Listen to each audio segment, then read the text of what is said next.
Radhe Radhe guys, Mahashivratri पर्व की हार्दिक शुभकामनाएं। इस बार शिवरात्रि का पर्व 26 फरवरी 2025 बुधवार को मनाया जाएगा। फाल्गुन मास की शिवरात्रि बहुत ही महत्वपूर्ण होती है। भगवान भोलेनाथ की कृपा पाने का यह एक विशेष अवसर होता है। शिवरात्रि वाले दिन हमें सूर्योदय पूर्व स्नान करना चाहिए और फिर मन में हमें व्रत का संकल्प लेना चाहिए। सबसे पहले हमें जो पूजा में उपयोगी सामग्री है उनको एकत्रित करना चाहिए।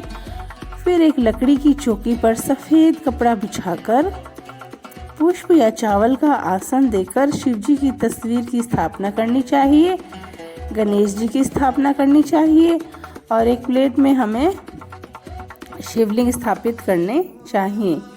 तस्वीर के दाईं ओर घी का दीपक स्थापित करना चाहिए।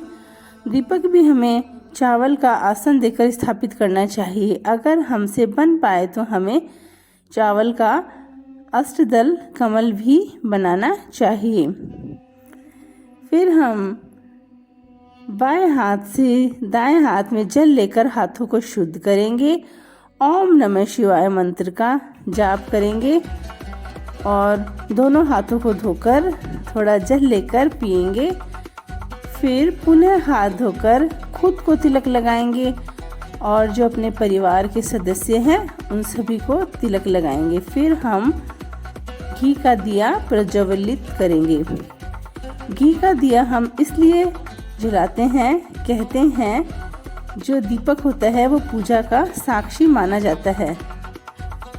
फिर हम बेलपत्र से शिव जी के चित्र को छींटे देंगे और शिवलिंग पर बेलपत्र रखकर जल चढ़ाएंगे।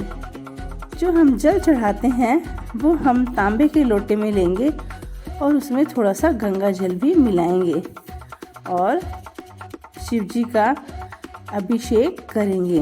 अभिषेक करते समय हमें ओम नमः शिवाय मंत्र का जाप करना चाहिए और मन ही मन हमें यह भावना रखनी चाहिए कि हम बहुत सारे जल से शिव जी को स्नान करा रहे हैं।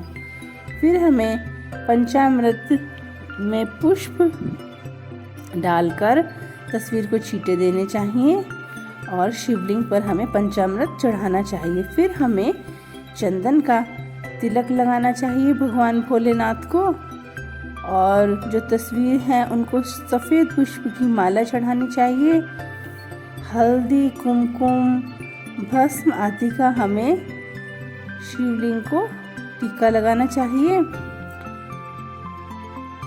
इत्र चढ़ाना चाहिए, जनेऊ चढ़ाना चाहिए और वस्त्र के रूप में हमें मोली चढ़ानी चाहिए।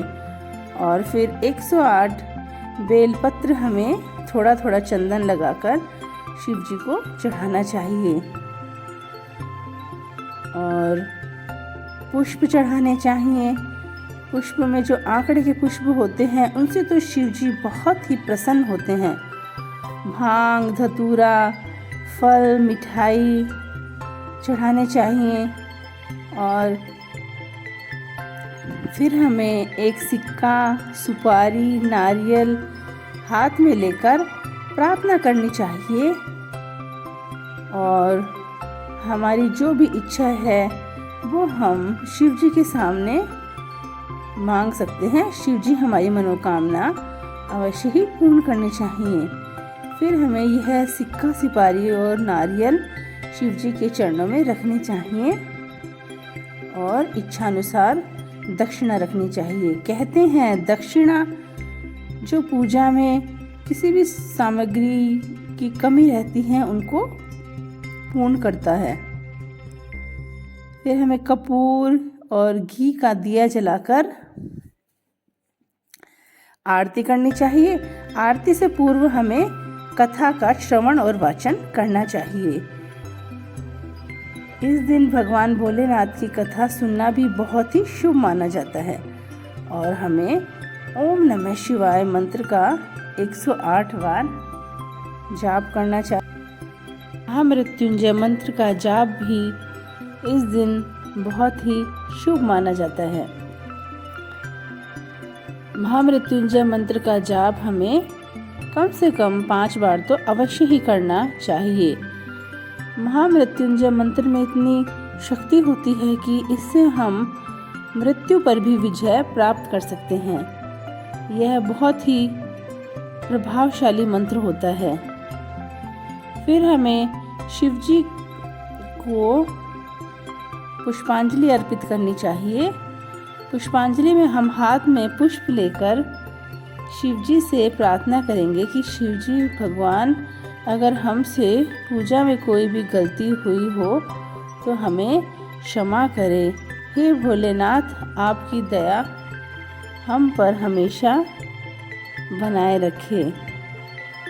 और फिर ये पुष्प शिव जी के चरणों में अर्पित कर दे। और फिर हमें शिव जी को प्रणाम करना चाहिए। और जो पुरुष हैं उनको शिव जी को दंडवत प्रणाम करना चाहिए। महिलाएं दंडवत प्रणाम ना करें, महिलाएं हाथ जोड़कर और चरण स्पर्श कर ही प्रणाम कर सकती हैं।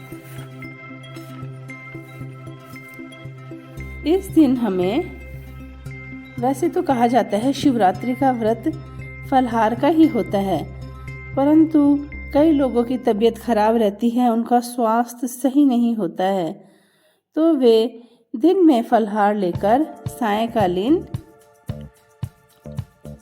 मिष्ठान से भी अपना व्रत खोल सकते हैं।